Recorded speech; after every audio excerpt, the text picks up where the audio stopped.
Good morning student. आज हम lesson 1 history class 10th का पार्ट 2 पढ़ेंगे। यूरोप में राष्ट्रवाद का निर्माण कि यूरोप में राष्ट्रवाद का निर्माण किस प्रकार से हुआ। तो अगर हम 18वीं शताब्दी का यूरोप का मैप उठाकर देखते हैं तो हमें आज जैसे राष्ट्र राज्य नहीं थे। ठीक है, कैसे राष्ट्र राज्य थे उस समय? जो है राजा जो थे वो क्या थे, राजाओं का शासन था, डचियों का, कैंटेनों में पूरा स्टेट बटा हुआ होता था।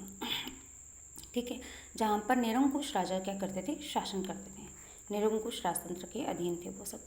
ठीक है, और इन इलाकों में अलग अलग तरह के क्या रहते थे, लोग रहते थे, जिनकी अपनी क्या होती थी, सामूहिक पहचान और संस्कृति क्या होती थी, अलग अलग होती थी, डिफरेंट होती थी, एक सी नहीं होती थी, भागीदार नहीं होती थी।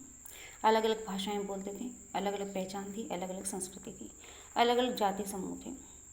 ठीक है, लेकिन सब चीज़ों के बावजूद उनके अंदर राष्ट्रवाद कैसे आया कि उनको एक चीज़ जोड़ती थी। वो क्या जोड़ती थी? सम्राट के प्रति निष्ठा। सम्राट के प्रति निष्ठा जोड़ती थी।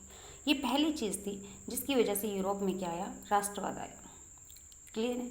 दूसरी चीज़ कौन सी थी? कुलीन वर्ग थे, और तीसरा क्या था? मध्यम वर्ग था। क्लियर है? या अगर आपसे क्वेश्चन पूछा जाता है कि यूरोप में राष्ट्रवाद का निर्माण के कौन कौन से कारक हैं, किन की वजह से हुआ, तो पहला कारक कौन सा है आपका? सम्राट के प्रति निष्ठा, दूसरा कुलीन वर्ग और तीसरा मध्यम वर्ग।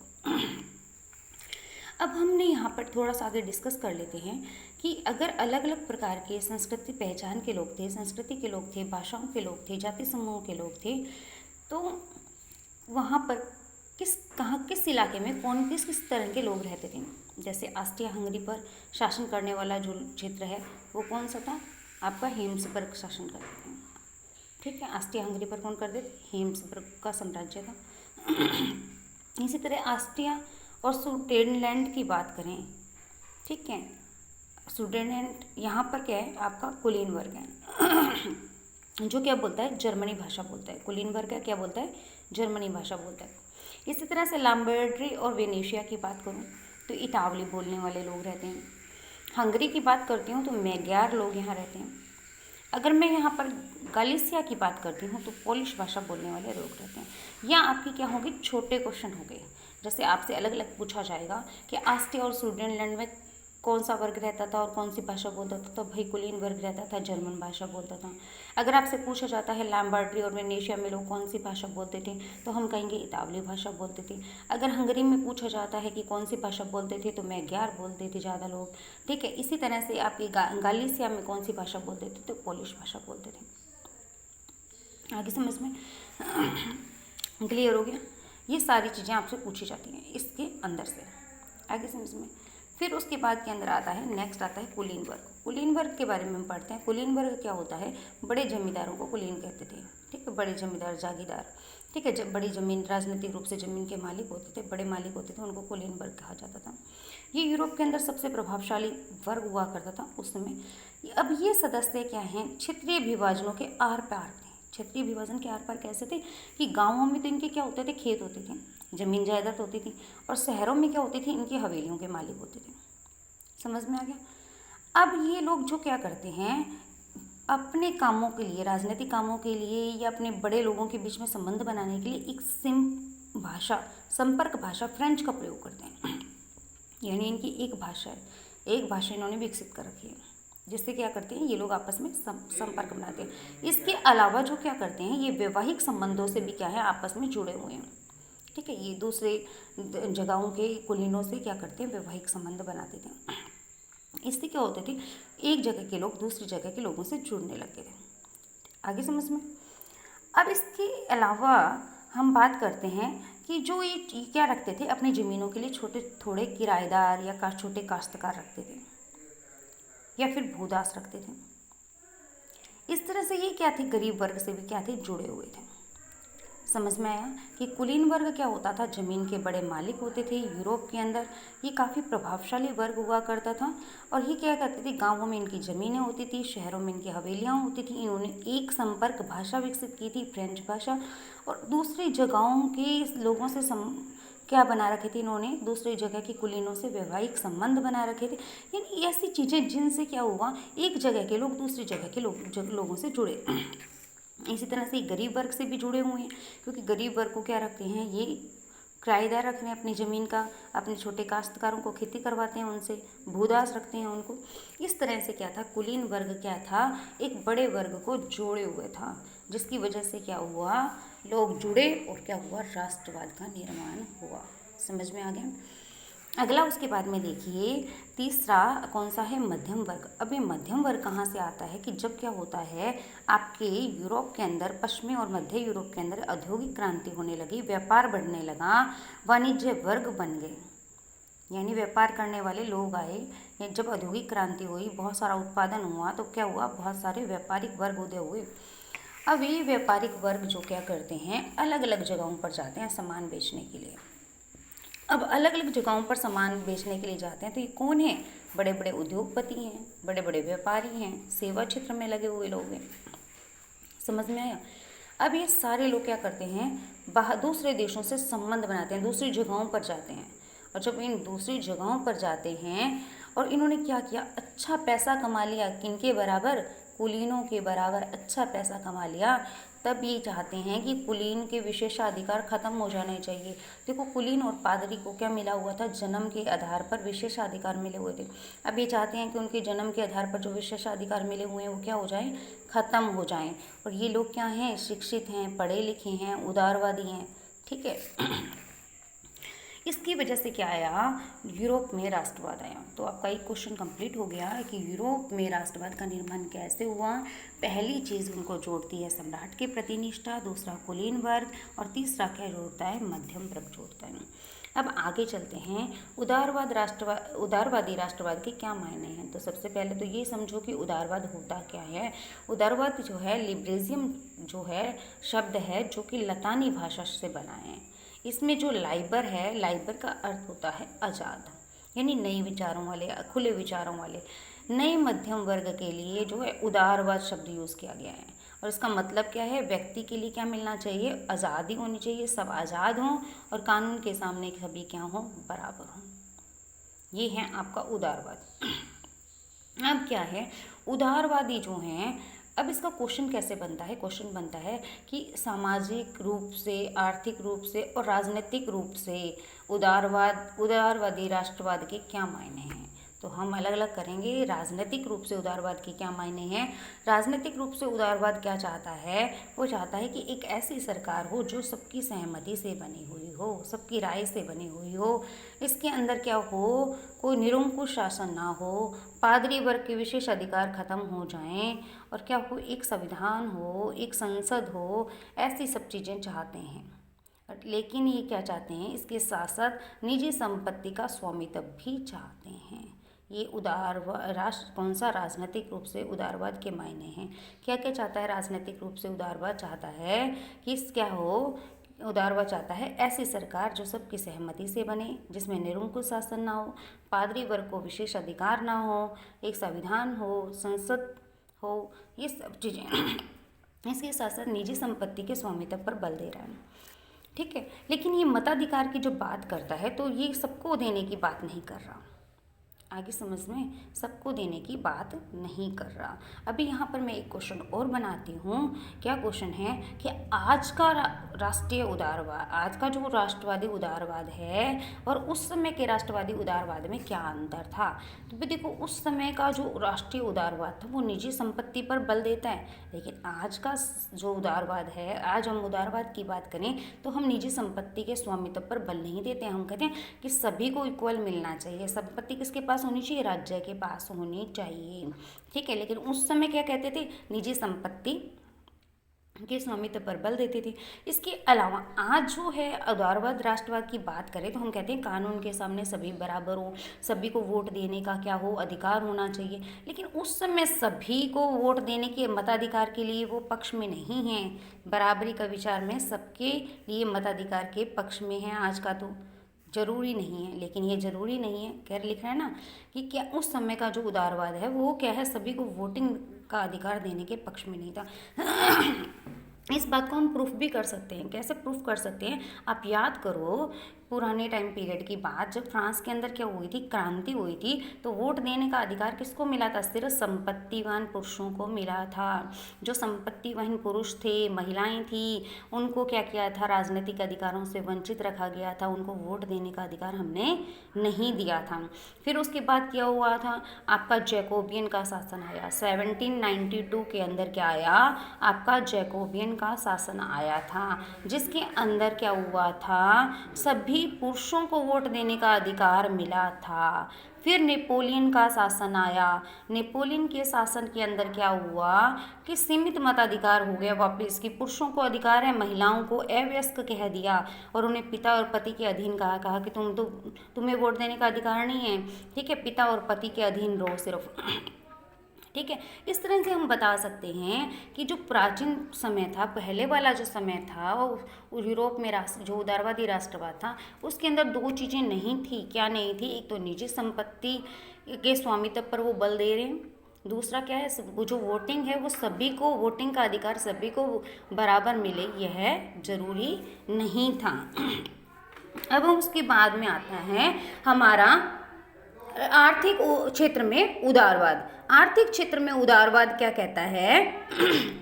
आर्थिक क्षेत्र में उदारवाद कहता है कि बाजार क्या हो, मुक्त होने चाहिए, जो चीज़ें और पूंजी जो हैं वो क्या है, उसका आवागमन पर राज्य का कंट्रोल खत्म हो जाना चाहिए। कि बाजार क्या होने चाहिए? मुक्त होने चाहिए, और चीज़ों और पूंजी पर जो है आपका आवागमन पर राज्य का नियंत्रण क्या होना चाहिए? खत्म हो जाना चाहिए। आगे समझ में ये चीज़ें कहता है।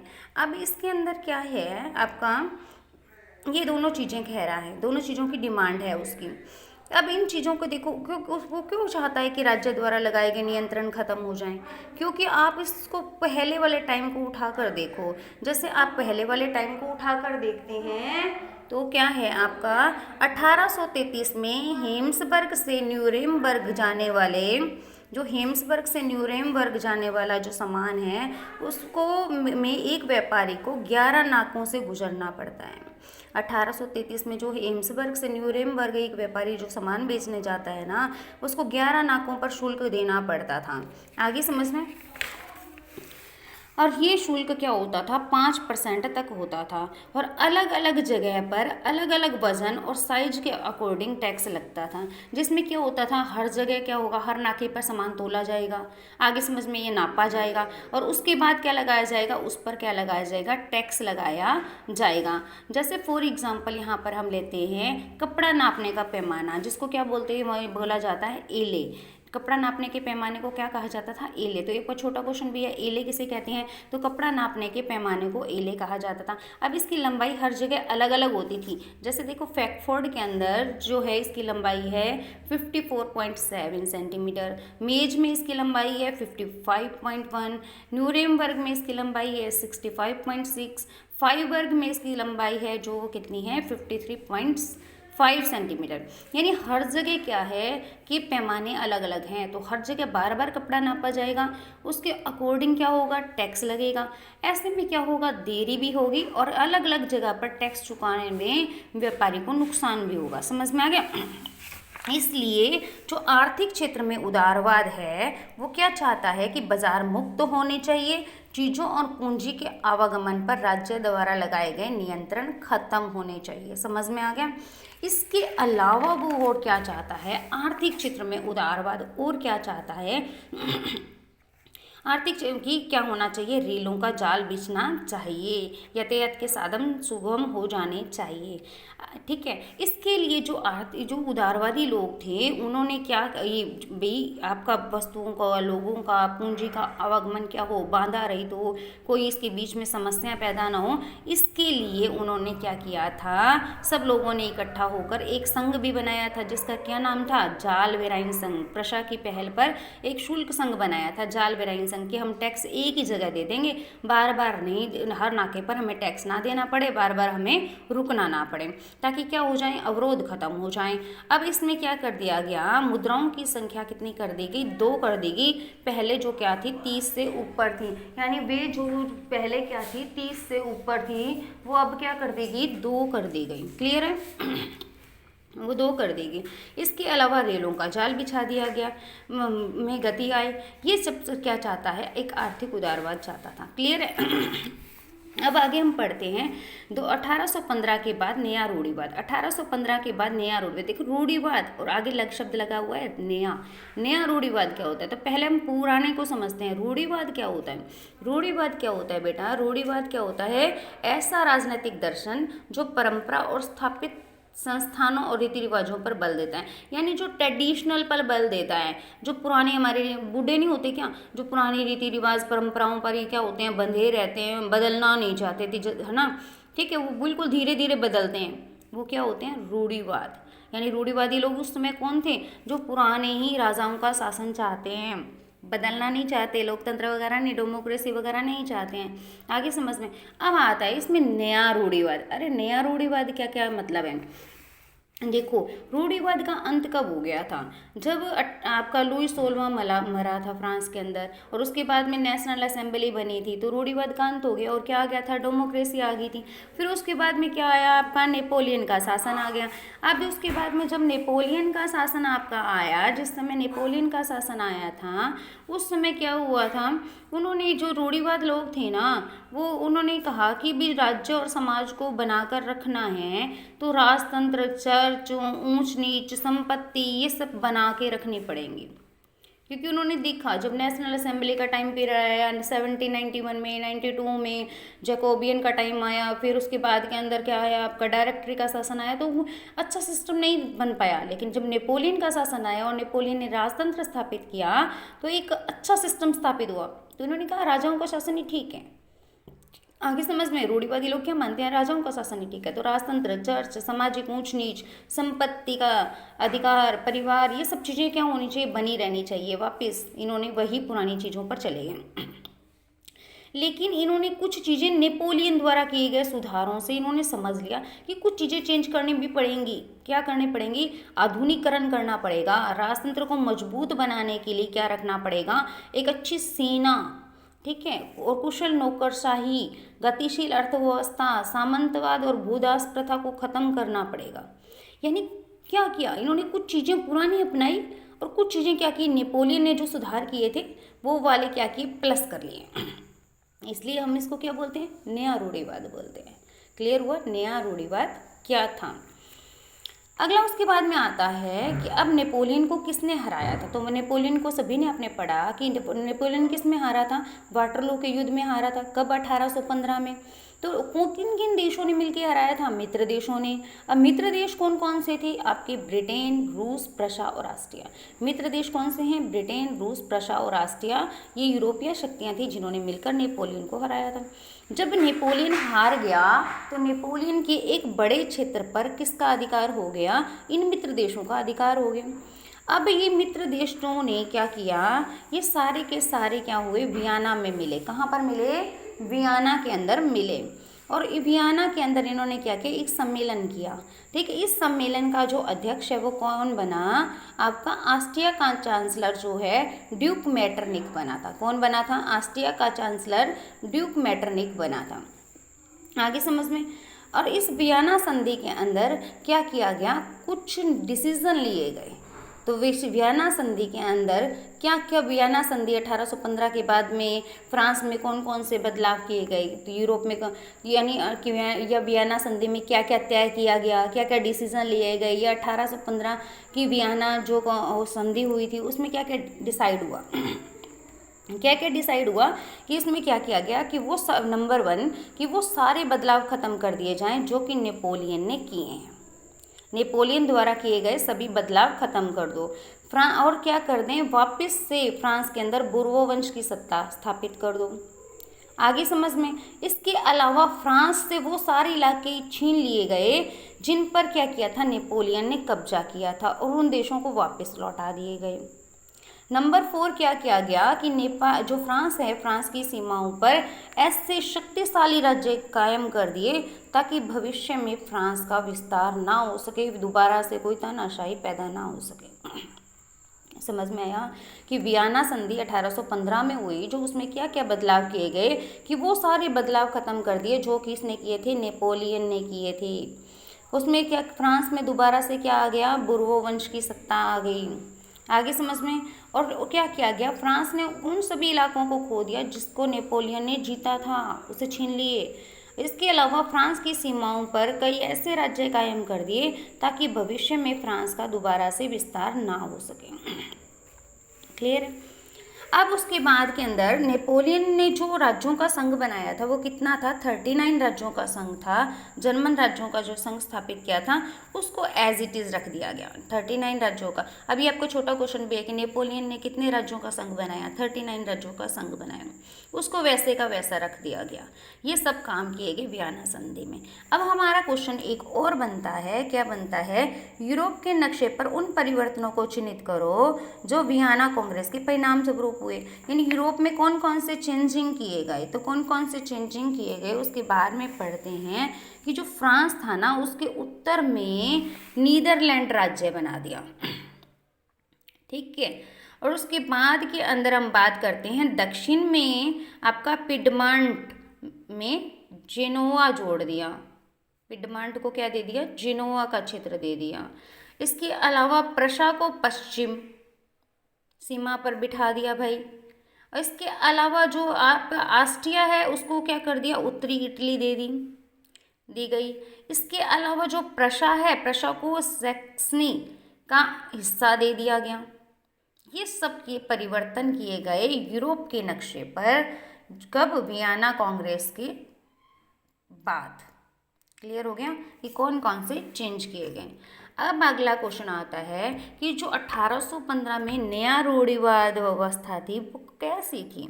1815 में जो स्थापित हुई थी ना रूढ़िवाद व्यवस्था, वो कैसी थी भाई, निरंकुश थी, आलोचना बर्दाश्त नहीं कर सकती, उसके खिलाफ कोई बोल नहीं सकता था, कोई भी। उन्होंने उन गतिविधियों को दबाना चाहा जो निरंकुश सरकारों पर सवाल उठाती हैं, जैसे उदारवादी लोग।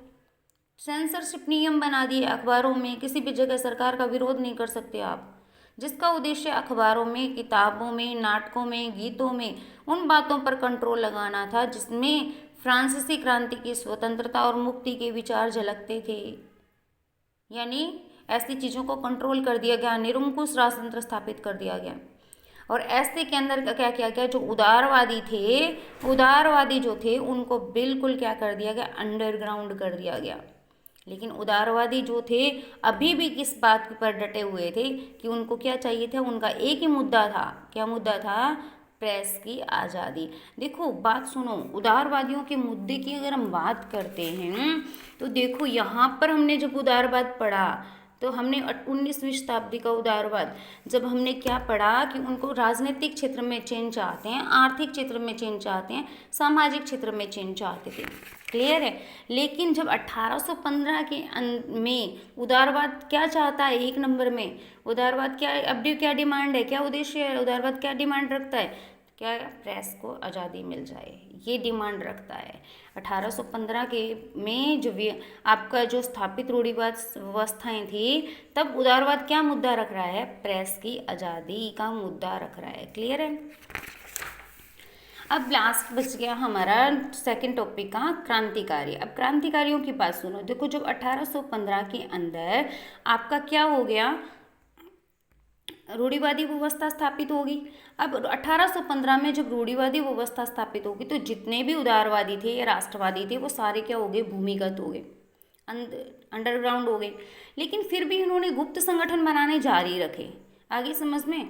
इस समय जो क्रांतिकारी होने का मतलब यानी 1815 के बाद जो स्थापित व्यवस्था थी उसमें क्रांतिकारी व्यवस्था का क्या मतलब था कि अगर कोई क्रांतिकारी है तो मतलब वो क्या कर रहा है कि जो उस समय राजाओं का जो शासन है, निरंकुश राजाओं का शासन है, उसका क्या कर रहा है, विरोध कर रहा है। उन राजनीतिक व्यवस्थाओं का विरोध कर रहा है जो वियना कांग्रेस के बाद स्थापित हुई हैं। आगे समझ में। इस समय क्रांतिकारी होने का क्या मतलब है, क्या मतलब है क्रांतिकारी होने का आपका, कि राजनीतिक व्यवस्थाओं का विरोध करना जो वियना कांग्रेस के बाद स्थापित हुई हैं। ठीक है। अब यहाँ पर हम उन क्रांतिकारियों के बारे में जब पढ़ना है कि क्रांतिकारी क्या करते थे, ये कौन कौन थे, तो हम सिर्फ एक क्रांतिकारी को एग्जाम्पल के तौर पे पढ़ लेते हैं। तो उसका नाम क्या है आपका, जूसेप्पी मैत्सने। कहाँ का रहने वाला था, इटली का। और ये आपके पीछे टिप्पणी भी है, मैत्सने पर एक टिप्पणी लिखी है, एनसीईआरटी क्वेश्चन भी है। तो कौन था मैत्सनी, इसका जन्म कब हुआ था आपका 1807 में हुआ था। इटली का रहने वाला था, कार्बोनेरी का गुप्त संगठन का सदस्य था, क्योंकि उस समय क्रांतिकारी क्या बनाते थे, गुप्त संगठन बनाते थे ना, तो गुप्त ये कार्बोनेरी गुप्त संगठन का एक सदस्य था। 24 साल की उम्र में इसने लांगूरिया की क्रांति की थी, लेकिन उसको क्या कर दिया गया, फिर उसको बाहर निकाल दिया गया देश से, ठीक है। लेकिन फिर भी वो बाहर जाकर उसने क्या किया, 2 भूमिगत संगठन और बनाए, अंडरग्राउंड संगठन और बनाए। कौन सा, एक यंग इटली, कहाँ पर, मर्साई में। पूछा जाता है यंग इटली कहाँ बना, मर्साई में। यंग यूरोप कहाँ बना, बर्न में। 2 बनाए, किसने बनाए, आपके मैत्सनी ने। ठीक है। अब इसके अंदर क्या है, ये जो इसके दोनों संगठन थे, इसमें पोलैंड, फ्रांस, इटली, जर्मनी, इन सब के सदस्य थे। अब मैत्सनी की थ्योरी क्या थी, मैत्सनी का विचार क्या था। मैत्सनी क्या कहता था कि ईश्वर की मर्जी के अनुसार जो राष्ट्र है वो मनुष्यों की प्राकृतिक इकाई है। भी मनुष्य अपनी मर्जी से क्या करता है, प्राकृतिक इकाई बनाता है। इसलिए क्या होता है, इटली छोटे छोटे राज्यों में निरंकुश राजाओं के कंट्रोल में बंद कर नहीं रह सकता, उसे जोड़कर क्या बनाना होगा, एक राष्ट्र राज्य बनाना होगा, एक गणतंत्र बनाना होगा, यानी क्या करना होगा, इटली का एकीकरण करना होगा। अब इस मॉडल के आधार पर जो इसने ये मॉडल बनाया, किसने बनाया, मैत्सनी ने बनाया। इस मॉडल के अकॉर्डिंग जर्मनी के एकीकरण, फ्रांस का एकीकरण, स्विट्जरलैंड का एकीकरण, पोलैंड के एकीकरण के लिए क्या बनने लगे, गुप्त संगठन बनने शुरू हो गए, और पूरे यूरोप में ऐसे गुप्त संगठन जोर पकड़ने लगे। तभी तो जो आपकी नई रूढ़िवादी व्यवस्था का अध्यक्ष था, किसको बनाया गया था, वियना कांग्रेस का अध्यक्ष मेटरनिक को। मेटरनिक क्या कहता है कि जो मैत्सनी है ना, वो क्या है, हमारी सामाजिक व्यवस्था के लिए सबसे बड़ा खतरा है। आगे समझ में ये क्वेश्चन भी है कि मेटरनिक के जो है सामाजिक व्यवस्था के लिए किसको खतरा बताता है, मैत्सनी को, या फिर मैत्सनी को हमारी सामाजिक व्यवस्था का सबसे बड़ा खतरा किसने बताया, मेटरनिक ने बताया। तो यहाँ पर आपका जो है लेसन 1 का पार्ट 2 कंप्लीट हो गया बेटा।